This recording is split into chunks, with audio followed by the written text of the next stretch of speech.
Hello, I'm Kim Alexis. With today's troubled economy, juggling work and home issues as well as reaching goals has become even more difficult. Some employees are expected to put in more hours at work to do the job for 3 or 4 people. This pretty much prevents them from having any family or rest time. And if there are 2 working parents, the stress can be especially overwhelming.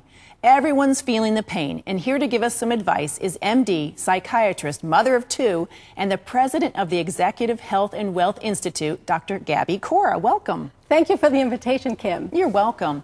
Now, the financial crisis has affected women the most, adding to the stress factor. According to a recent survey by the American Psychological Association, 84% of women are more affected by the economy than men, who are at 75%.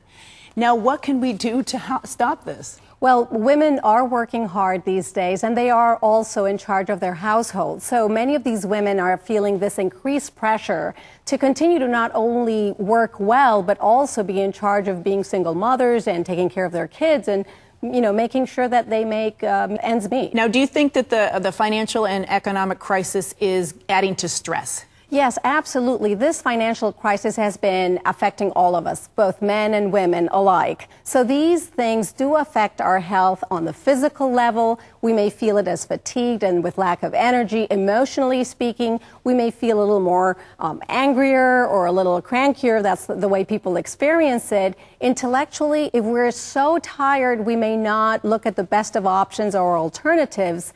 Spiritually, many people are struggling with their hope.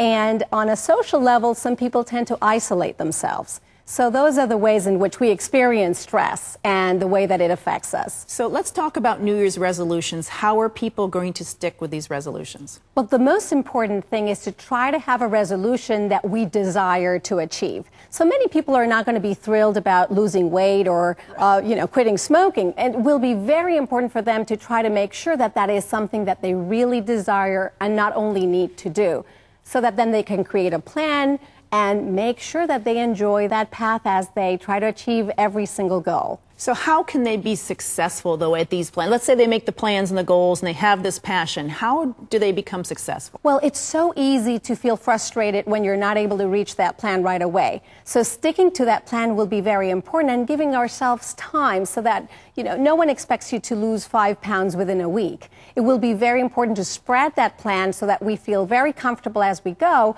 live in the here and now, and achieve each and every step as we go. That's going to be very, very key to that success for that person to be able to achieve. So it will be very important to think about 2 things. In health, anything that relates to health would be particularly significant, and particularly during times of stress, and in wealth. So people feel like they're investing their time, their energy, their money in making sure that that wealth increases for themselves and for their families. Yeah, big increase. Okay, now where can people go for more information on everything you've discussed? There's plenty of information at executivehealthwealth.com and in my book at Leading Under Pressure, Maximize Your Health While Building Your Wealth. Great. Well, thank you very much, Dr. Gaby. Thank you, Kim.